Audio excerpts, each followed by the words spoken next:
So our objective is to understand that what are the minimum feature that should be embedded in a form of government to be called democratic government.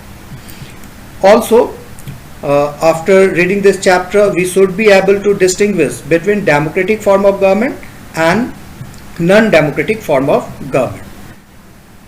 Also, we have to understand about the broader idea of democracy.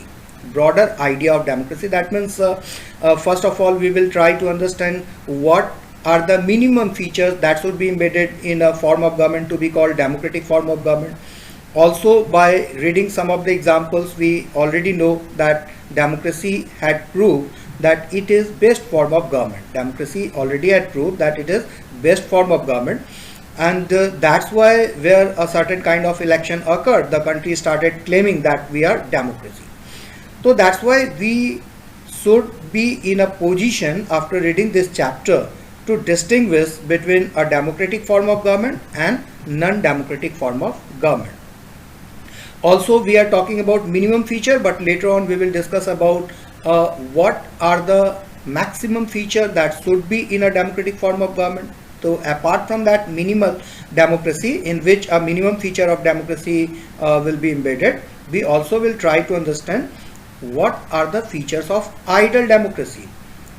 So the maximum feature, if embedded in a democratic form of government, it will be called ideal democracy. If the minimum feature is embedded in a democratic form of government, it will be called minimal democracy. So we also will try to understand in the last of the chapter that what is difference between minimal democracy and ideal democracy, and what make democracy better than other forms of government.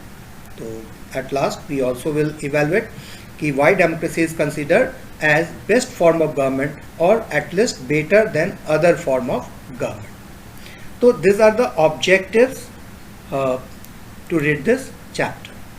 Now in the first chapter you have read about non-democratic democratic government of Salvador Allende in Chile, and a military coup was being done by Augusto Pinochet there, and non-democratic government or dictatorship was established in Chile. So we have read some feature of democratic government of Salvador Allende in Chile and non-democratic government of Augusto Pinochet. Also we read about a democratic government in Poland, and after that when this democratic government was dethroned, non-democratic government was established, and after that how again a democracy was established. So actually we also read about democratic government formed there by Nkrumah in Ghana. So actually these are the examples, some examples that we have read in the first chapter about features of democracy and features of non-democracy. So we will begin this chapter with a conversation that is going on between Madam Lyngdoh and students, some of the students in the class. So you will read that conversation, not very important from examination point of view, but the important concept that is being discussed in that conversation between Madam Lyngdoh and the students, that we are going to discuss here. So students were asking Madam Lyngdoh that why we need to define democracy. The major question of that conversation is that why we need to define democracy.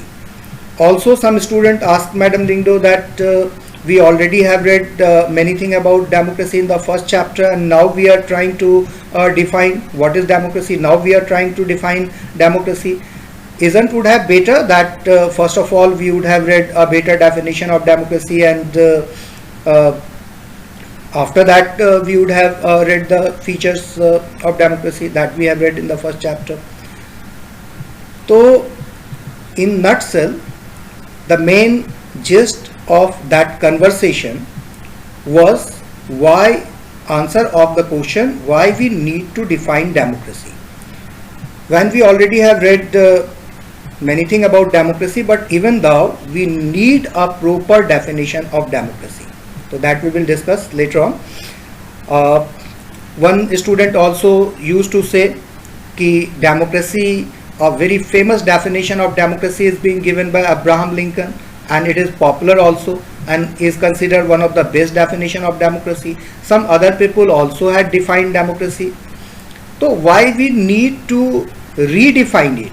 Why we need to redefine, or isn't it this definition already had been given about democracy? We should accept that definition. So the answer of Madam Lingdo was कि we should not accept something just because it is popular, or we should not take anything for granted.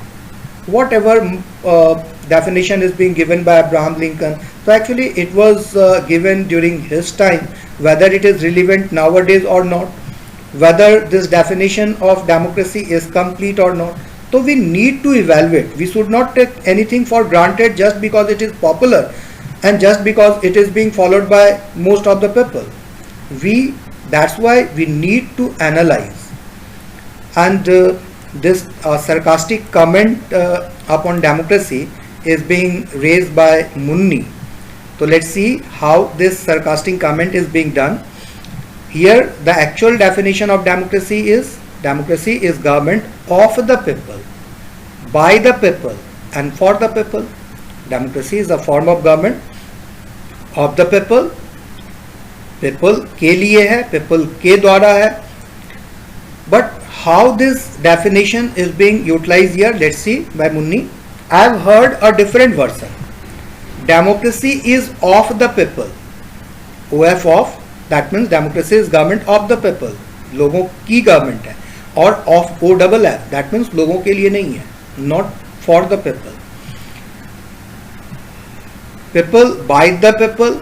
Here it is by the people, but it said where they buy, BUY, by the people. That means vote could be poor and illiterate voters easily could be allured.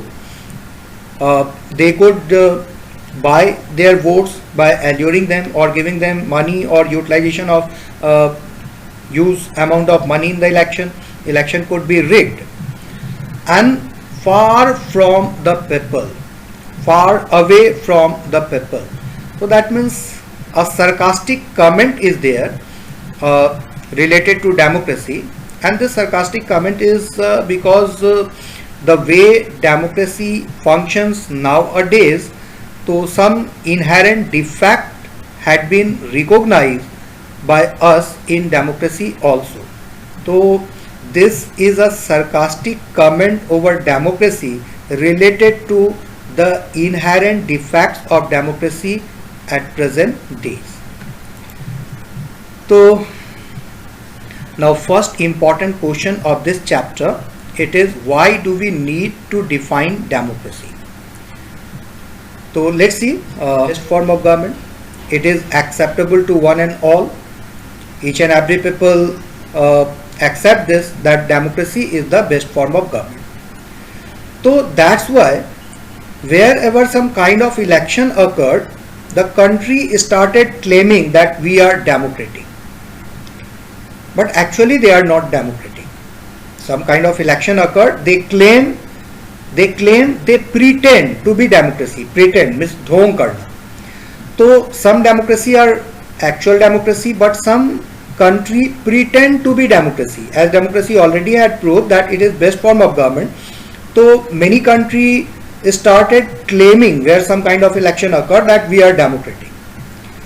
So that's why we need to distinguish between a democracy and non-democracy. Let's take one example. Suppose I have a pen in my hand, and if I will say what is this, and if you will answer this is something that is used to write. So if you will take this definition for granted, that means somebody could have a chalk in his hand and will say what it is. So he will start saying that it is a pen. Why it is a pen? No, it is not a pen, it is a chalk. But you could say कि तुमने तो अभी कहा कि it is something that is used to write. This is something that I used to write. So this is pen.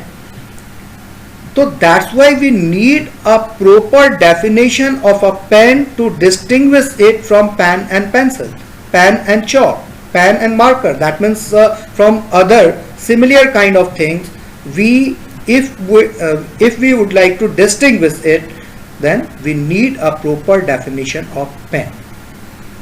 One question was there in that conversation also, that we know that rose, a very good flower, the fragrance of rose is the smell or fragrance of rose is very good. It is a very good flower. Why we need to define this? What is rose? What is pen? What is? We already know its uses, its utility. Then why we bother? Why we should bother to define? That's why we need to bother to define. If you would like to, as so many countries started claiming that they are democratic, and if we need to distinguish between democracy and non-democracy, then we need a proper definition of democracy. So we need a proper definition of democracy so as we could able to distinguish between democracy, actual democracy and pretended democracy.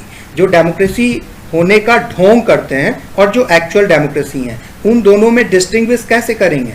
So we need a proper definition of democracy, and not only a proper definition but also a proper understanding, and that is the main objective of this chapter also. We need to understand what is democracy. For that we need a proper definition, and not only we need to know that proper definition, but actually we should know exact meaning of the definition. So first important question of this chapter, why we need to define democracy. You could also explain the way I told you, but for the examination point of view, it is always advisable to answer, if it is possible, then in points. So the simple definition of democracy is not adequate. It reminds us that it is a kind of rule by the people. It is a people's rule. But if we use this definition in an unthinkable manner, we would end up calling almost every government that hold an election is a democratic. But that would be misleading, as I gave you the example of pencil and pen. Now every government in the contemporary world wants to be called a democratic country, even if it is not so. And that is why we need carefully distinguish between a government that is actually a democratic and one that pretend to be one. So that is the vital point of the answer, कि democracy is the best form of government. That's why all the country where a kind of election occurred begin to claim that they are democracy, and that's why if we need to distinguish between actual democracy and pretended democracy, then we need a proper definition of democracy. We can do so by defining it carefully that democracy is a form of government in which the ruler are elected by the people and the final decision making power must rest with those elected by the people. So this is your first homework question also. Now we will proceed this chapter with a simple definition of democracy. We will take a simple definition of democracy and will try to analyze this definition. So that simple definition of democracy is a form of government in which the rulers are elected by the people. Democracy is a form of government in which the rulers are elected by the people. But as I told you earlier, we should not take any definition for granted. We should emphasize upon each and every word that is utilized in that definition. For example, here also we will proceed this chapter with this simple definition, but we will analyze upon each and every word and actual meaning of that word. For example, rulers. That means who are the rulers? Whether elected by the people are the rulers, or only election occurred or elected leaders remain there, but actually they did not have decision making power. So we need to emphasize upon this word. We are stating rulers are elected, but who are the rulers? Whether elected people. Now elected, that means what kind of election occurred? Whether free and fair election occurred, whether election occurred by the voting of all the people or certain few people has right to vote, and universal adult franchise is not being practiced, one person one vote one value is not being practiced. So what kind of election occurred, whether that election occurred in a democratic manner or not. Form of government, that means what kind of form of government is there. Although you could say that this is democratic form of government because elected, but that government have absolute power. So that means that is not the democratic feature. So what kind of government, that means what power is with the government, whether government enjoy absolute power, whether government did not enjoy any kind of power. So what means the form of government, that means what power is with the government, whether they are enjoying absolute power. So that is not democratic features. So we will proceed this chapter with this simple definition of democracy, and we will analyze each and every word that is being mentioned in this definition. And to understand all this, we will read separate examples. So one cartoon is there. Democracy is written this way. M is being increased here. So actually you could read it mockcracy.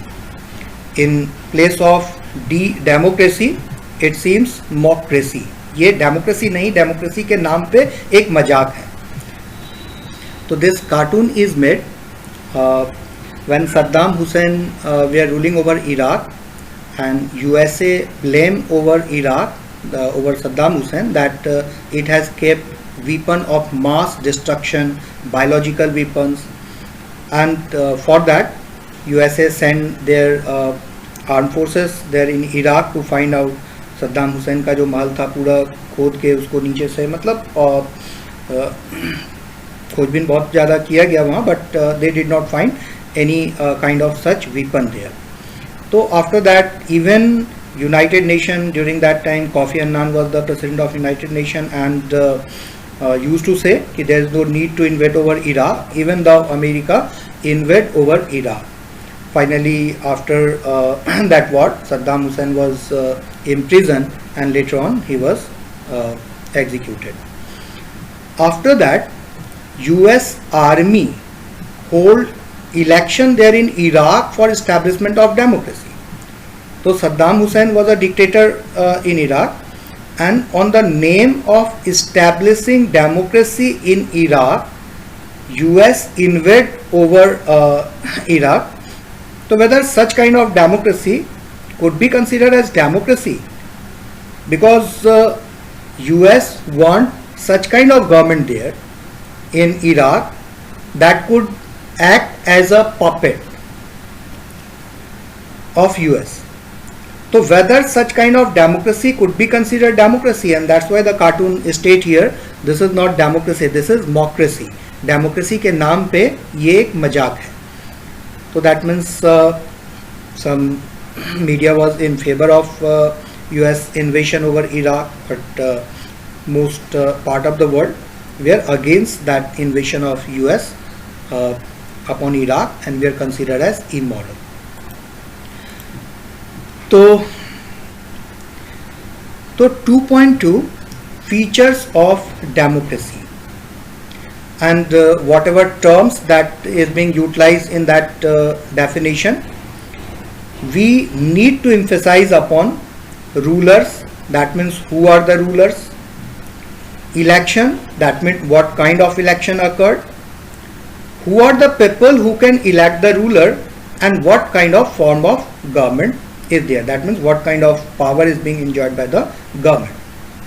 So to understand this, we will read examples of Pakistan, China, Mexico, Zimbabwe, and some other countries, evidences of some other countries, just to understand that whether this kind of government could be considered democracy or not.